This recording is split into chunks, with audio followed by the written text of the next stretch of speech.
बात सतयुग की है। उस समय हिमालय की तलहटी में महर्षि कण्व आश्रम बनाकर रहते थे। आश्रम एक मनोरम स्थान पर था। पर्वतराज हिमालय से निकली अनेक जलधाराएं उनके आश्रम के निकट से बहती थीं। यही वे आपस में मिलकर एक विशाल नदी का रूप ले लेती थीं। आश्रम के आसपास फल वाले वृक्षों की भरमार थी, जिससे आश्रम वासियों को पूरे वर्ष स्वादिष्ट फल खाने को मिलते रहते थे। उस आश्रम में सैकड़ों विद्यार्थी रहकर वेद शास्त्रों का अध्ययन किया करते थे। महर्षि कण्व अपनी तपस्या के लिए तीनों लोकों में प्रसिद्ध थे। स्वयं देवराज इंद्र भी उनके आश्रम में सोमरस का पान कर चुके थे। सब कुछ ठीक ठाक ढंग से चल रहा था। वेद मंत्रों की ध्वनि से गुंजायमान वहाँ का वातावरण सभी के लिए सुखमय था। पर एक दिन एक ऐसा विघ्न उत्पन्न हो गया जिससे आश्रम में खलबली मच गई। हुआ यह कि रोज की तरह उस दिन भी गायें जंगल में चरकर आश्रम में लौटी। संध्या के समय उनका दूध दुहा गया। दूध से रोज जितने बर्तन भरते थे उस दिन नहीं भरे। यह देखकर सभी आश्चर्य में पड़ गए। आश्रमवासी सोचने लगे, आखिर यह हुआ कैसे। गायें दुधारू थीं, जंगल में चरने के लिए खूब हरी हरी घास थे, वे भूखी नहीं रह सकती थीं। उनकी देखभाल करने के लिए ब्रह्मचारी भी संख्या में काफ़ी थे। हाथों में मजबूत डंडे लिए वे पूरी सावधानी से गाय चराते थे। जंगल हिंसक पशुओं से भरा था, किंतु किसी की क्या मजाल कि आश्रम की एक भी गाय पर हमला करे। महर्षि कण्व के तप का इतना प्रभाव था कि कोई दस्यु या दैत्य भी वहां आकर कोई उपद्रव नहीं कर सकता था। दूसरे दिन जो ब्रह्मचारी ग्वाला गायें चराने गए, उन्होंने उस दिन पूरी मुस्तैदी के साथ गायों की देखभाल की। वे गायों को चराने के लिए ऐसी घाटी में ले गए जहां घास के साथ साथ अनेक गुणकारी वनस्पतियां भी उगी हुई थीं। गायें चरकर पानी पीने के लिए एक ताल के पास गईं। फिर वृक्षों की घनी छाया में बैठकर सुस्ताने लगीं। ग्वाले भी निश्चिंत होकर एक ऊंचे टीले पर बैठ गए। गोधूली वेला आई तो गायें आश्रम की ओर लौट चलीं। फिर उनका दूध दुहा गया, मगर दूध आज भी कम था। यह देखकर गाय चराने गए ब्रह्मचारी परेशान हो गए। गायों के साथ गए एक ब्रह्मचारी धौम्य ने अपनी साथी सुमंत से पूछा, यह क्या हो रहा है। आज तो ग्वालों का मुखिया मैं ही था। गायों ने पेट भरकर घास खाई थी, फिर इन्होंने दूध कम क्यों दिया। ये बीमारी भी नज़र इसमें कहीं नहीं आती। पशु विशेषज्ञ आचार्य सोम ने आज प्रातः ही इनका परीक्षण किया था। इसमें क्या रहस्य हो सकता है। कुछ तो है ही, सुमंत बोला। अभी बात महर्षि कण्व तक नहीं पहुंची। वे सुनेंगे तो उन्हें दुख होगा। वे आश्रम के हर प्राणी को पिता समान प्यार देते थे। गायों को तो वह अपनी माता समझते हैं। हमें खोज करनी चाहिए, आखिर गायें दूध कम क्यों दे रही हैं। कहते कहते सुमंत के चेहरे पर चिंता की लकीरें उभर आईं। अगले दिन गायें देर से चरने के लिए गईं। जाने से पहले उनका निरीक्षण किया गया। उनके ऊपर यज्ञ की भस्मी का लेप लगाया गया ताकि कोई बुरी बाधा उनके पास न फटक सके। आज ग्वालों का मुखिया सुवंत था।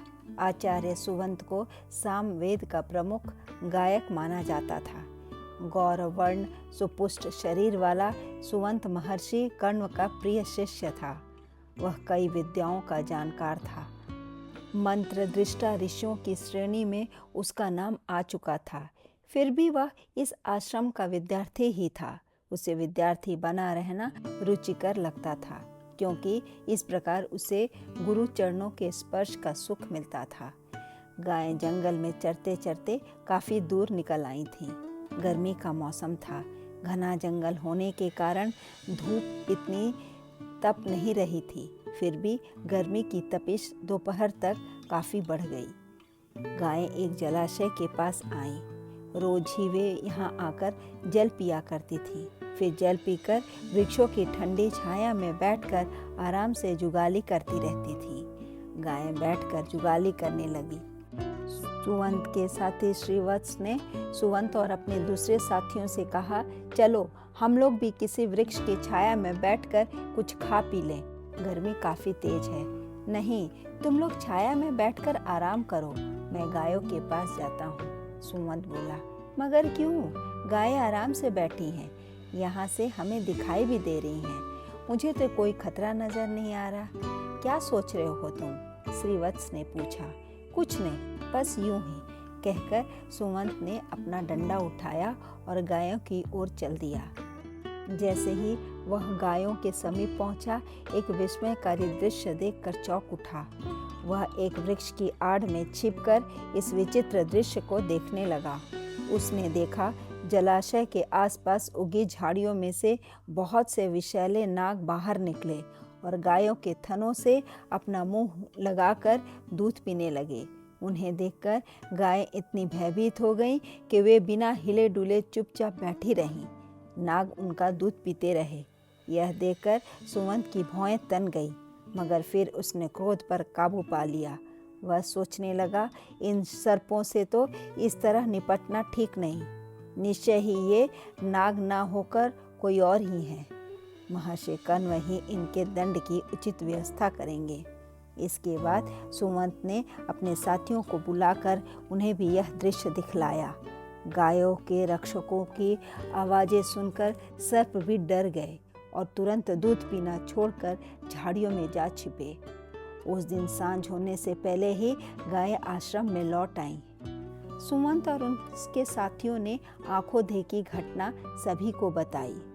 सुनकर सभी आश्चर्यचकित रह गए। इससे गायों के दूध में कमी आने का रहस्य तो पता चल गया, किंतु यह बात किसी की समझ में नहीं आई कि सर्पों को दूध पीने का यह शौक कहाँ से चढ़ गया और क्यों चढ़ा। गायों को कोई हानि पहुँचाए बिना ये लोभी सर्प दूध पीते रहे। चाहते तो गायों को डस भी सकते थे। सांझ की हवन संध्या पूरी हुई। महर्षि कण्व अपने आसन पर बैठे वेद मंत्रों के तत्व की बातें बता रहे थे। कुछ देर बाद रात का अंधियारा घिर आया। महर्षि भी अपनी कुटिया में जाने के लिए उठ खड़े हुए। तभी सुवंत ने उठकर उनके चरण स्पर्श किए। क्या बात है सुवंत, कुछ कहना चाहते हो? महर्षि कण्व ने पूछा।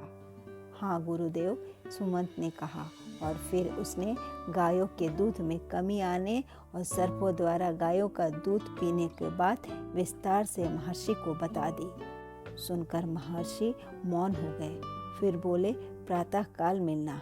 इतना कहकर वह अपनी कुटिया में चले गए। आज आश्रम में अजीब सी हलचल थी। गायें चरने के लिए जंगल में नहीं गई थी।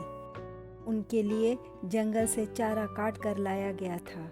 आश्रम की यज्ञशाला के बाहर एक बड़ी सी यज्ञ वेदी बनाई जा रही थी। फूस की ऊंची छत वेदी के चारों ओर बनाई गई थी। कुशा के आसन बिछे थे। शायद किसी विशेष यज्ञ का आयोजन होने वाला था। तभी सुवंत और धौम्य वहां आ पहुंचे। उन्होंने आश्रम वासियों से कहा, दुष्ट नागों को दंड देने के लिए कल से एक विशेष यज्ञ होने वाला है। यह सुनकर जिज्ञासु शिष्य धीरे धीरे अपनी अपनी कुटिया में चले गए। धौम्य और सुवंत भी यज्ञ कार्य में व्यस्त हो गए। अगले दिन सूरज की पहली किरण के साथ ही यज्ञशाला वेद मंत्रों से गूंज उठी।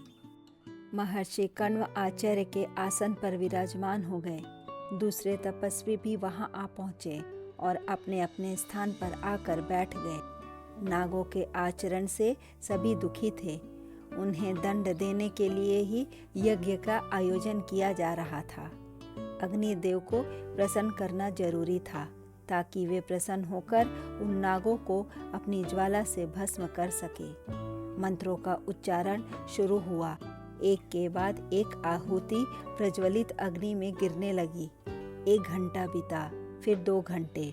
यज्ञ कर्म में भी और भी तेजी आ गई। वहां उपस्थित जन समुदाय प्रतीक्षा कर रहा था उस दंड का जो उन नागों को मिलने वाला था। आखिर प्रतीक्षा की घड़ी समाप्त हुई। दोपहर का सूरज जैसे ही यज्ञ वेदी के छत के ऊपर आया, फुसफुसाहट शुरू हो गई। सभी ने देखा मणिधारी नागों का एक बहुत बड़ा समूह यज्ञ वेदी से थोड़ी दूर आकर रुक गया। सभी नाग पंक्तिबद्ध थे, अपने अपने फन ऊपर किए हुए थे। सभी नाग अपने फन को ऊपर उठाकर वे बार बार यज्ञ वेदी को नमन कर रहे थे। महर्षि कण्व ने यह सब देखा। वह ऊंचे स्वर में बोले, अरे नागो, तुमने अपराध किया है। चोरी से आश्रम की गायों का दूध पिया है, तुम्हें दंड मिलेगा। अग्निदेव तुम्हें दंड देंगे। सिर्फ तुम ही नहीं, बल्कि तुम्हारी पूरी नाग जाति को इस यज्ञ कुंड में भस्म होना पड़ेगा। नहीं नहीं ऋषिवर, नाग चिल्लाए, हमें क्षमा कर दीजिए, हमें इतना कठोर दंड मत दीजिए। दुष्कर्म का दंड अगर न मिले तो दुष्कर्म और भी बढ़ता है। महर्षि कण्व बोले, मगर तपस्वी का धर्म क्षमा है मुनिवर। हम मान रहे हैं कि यह अपराध हमसे हुआ है, हम अपराधी हैं। अब कृपा करके यह यज्ञ रोक दीजिए।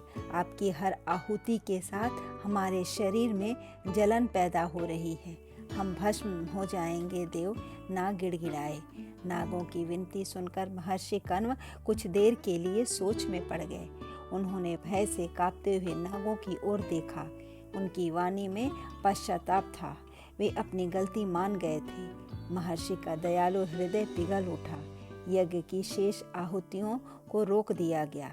यह देखकर सुमंत ने कहा, आचार्य श्री, इन नागों ने अपराध तो किया ही है, अतः इन्हें इसका दंड तो मिलना ही चाहिए। मिलेगा, इन्हें इसका दंड अवश्य मिलेगा सुमंत, आचार्य बोले। दंड के बिना इनका प्रायश्चित पूरा नहीं होगा। महर्षि की बात सुनकर सभी की उत्सुक दृष्टि उनके चेहरे पर जम गई।